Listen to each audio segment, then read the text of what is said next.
बहुत समय पहले की बात है। हीरापुर गांव में अक्सर अजीबोगरीब घटनाएं होती रहती थीं। इस गांव के लोगों का मानना था कि यह गांव शापित है। इस गांव में एक घना जंगल था और जो कोई भी इस जंगल में सूरज छिपने के बाद जाता था वह जिंदा लौटकर नहीं आता था।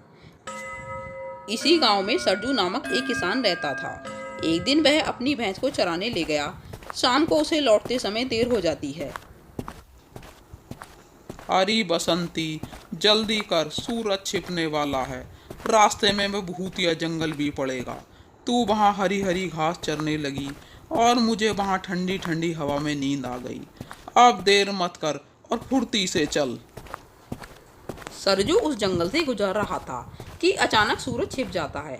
उसके सामने भयंकर अट्टहास करते हुए एक चुड़ैल आकर खड़ी हो जाती है।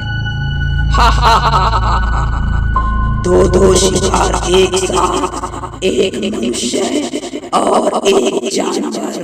बहुत दिनों से किसी मनुष्य का खून भी तो नहीं पिया है, पर आज मेरी तमन्ना जरूर पूरी होगी।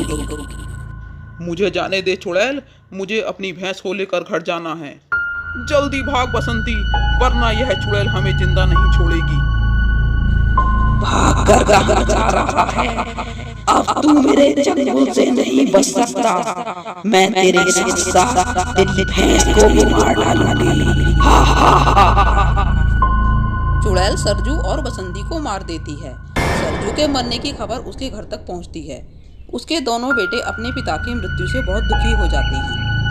अगले ही दिन उसके बड़े बेटे श्यामू की पत्नी उसके छोटे बेटे गोपाल से कहती है, कान खोलकर सुन ले गोपाल, अगर तुझे इस घर में रहना है तो अपने भाई के साथ खेतों पर काम करना होगा। पिताजी ने तुझे बहुत सिर पर चढ़ा रखा था।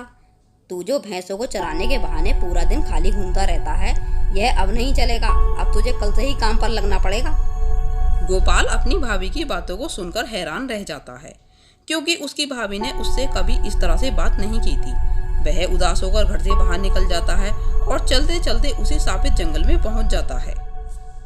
उसे समय का पता नहीं चलता और सूरज छिप जाता है। तभी अचानक उसके सामने तेज हंसी के साथ चुड़ैल आकर खड़ी हो जाती है। हा हा हा, आज शिकार मेरे पास चलकर खुद ब खुद आ गया। आज मेरा नसीब मेरा कितना साथ दे रहा है। मैंने शिकार को याद किया और शिकार हाजिर हो गया। हा हा हा। गोपाल चुड़ैल को देखकर बहुत तेजी से भागने लगता है और चुड़ैल भी उसके पीछे पीछे भागने लगती है। कितनी भी तेजी से भाग ले लड़के, पर आज तू मुझसे नहीं बच सकता। आज मैं तेरा खून पीकर ही रहूंगी। भागते भागते गोपाल एक गड्ढे में गिर जाता है। वह सोचने लगता है कि आज तो चुड़ैल उसे मार डालेगी। वह अपनी आंखें बंद कर लेता है। थोड़ी देर के बाद गोपाल अपने आप को किसी दूसरी जगह पर पाता है। वह चारों तरफ आश्चर्यचकित होकर देखने लगता है कि तभी उसकी दृष्टि पेड़ पर लटके अपने गांव के मरे हुए व्यक्ति पर पड़ती है, जिसमें उसके पिताजी भी शामिल होते हैं। वह अपने पिताजी को देखकर रोने लगता है। पिताजी। गोपाल के रोने की आवाज सुनकर एक बाबा वहां आ जाते हैं। गोपाल बाबा को देखकर हैरान हो जाता है। तुम डरो नहीं गोपाल, मैं तुम्हें कोई हानि नहीं पहुंचाऊंगा। यह एक जादुई जंगल है, यहाँ पर कोई नहीं आता। तुम यहाँ ईश्वर की इच्छा से आए हो। ईश्वर अवश्य ही तुमसे कोई कार्य कराना चाहते हैं। बाबा, पेड़ पर लटके यह सभी लोग मेरे गांव के हैं। इनमें मेरे पिताजी भी हैं। यह सभी लोग यहाँ पर कैसे आ गए? गोपाल, यह सब उस दुष्ट पिशाचिनी का किया धरा है। मैंने इस जंगल में तपस्या करके एक ऐसा मंत्र प्राप्त कर लिया था जिसकी सहायता से मैं अमर हो सकता था। लेकिन उस दुष्टा को इस बात का पता चल गया। वह इस जंगल में आकर मुझसे वह मंत्र पूछने लगी। मुझे पता चल चुका है, तूने एक बहुत ही शक्तिशाली मंत्र प्राप्त कर लिया है। मैं अमर होना चाहती नहीं। अब जल्दी से मुझे वह मंत्र बता दे, नहीं तो मैं तुझे मार डालूंगी। गोपाल, मैंने उसे वह मंत्र बता दिया, लेकिन उसे अमर होने के लिए उस मंत्र के साथ साथ लोगों के खून की आवश्यकता भी थी। इसलिए वह दुष्टा तुम्हारे गांव के लोगों को मारकर यहाँ ले आती है और उनका खून पीकर लटका देती है। अब उसे कुछ ही लोगों का खून और चाहिए, इसके बाद वह अमर हो जाएगी।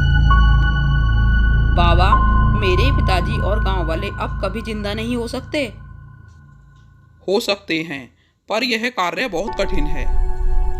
बाबा, कार्य कितना भी कठिन हो, मैं उसे करूंगा। कृपया आप मुझे यह बताइए कि मुझे क्या करना है। गोपाल, इस लोटे में अभिमंत्रित जल है। तुम्हें यह जल एक उल्लू के ऊपर छिड़कना है। वह उल्लू उसी पेड़ पर बैठता है जिसके नीचे वह दुष्टा खड़े होकर लोगों को अपना शिकार बनाती है। तुम्हें यह कार्य सूर्यास्त से पहले करना होगा, वरना वह उल्लू वहां से उड़ जाएगा। और ध्यान रखना कि वह दुष्टा इस लोटे को छूने ना पाए, वरना यह जल अपना असर नहीं करेगा। उस उल्लू के खत्म होते ही वह दुष्टा भी खत्म हो जाएगी। बाबा, शाम होने वाली है, अब मैं चलता हूँ।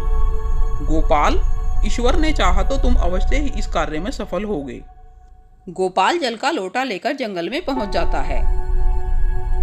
अगर मैं उस चुड़ैल के सामने गया तो वह मुझे मार देगी। हे भगवान, कोई राह दिखाइए।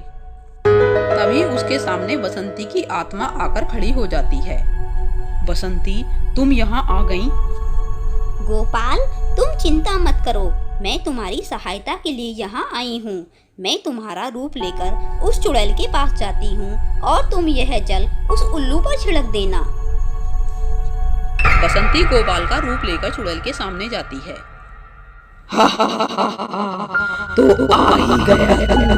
मैंने कहा था कि आज तू मुझसे बचकर नहीं जा सकता। अब मैं तुझे हाथ से नहीं जाने दूंगी। इधर चुड़ैल उसके पीछे पीछे भागने लगती है और उधर गोपाल पेड़ पर बैठे उल्लू पर जल छिड़क देता है। जल की बूंदें पड़ने से उल्लू जलने लगता है। उल्लू के जलते ही चुड़ैल भी जलने लगती है। मेरा उल्लू किसने जला दिया? हे ईश्वर, आपने मेरी सहायता की, इसके लिए आपका बहुत बहुत धन्यवाद।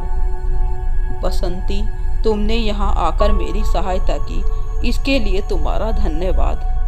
गोपाल, मेरा कार्य पूरा हुआ, अब मुझे जाना होगा। तभी बाबा गोपाल के पिता और अन्य गांव वालों को लेकर वहां आ जाते हैं। पिताजी, आप आ गए? बेटा गोपाल, तेरे कारण ही आज मुझे नया जीवन मिला है।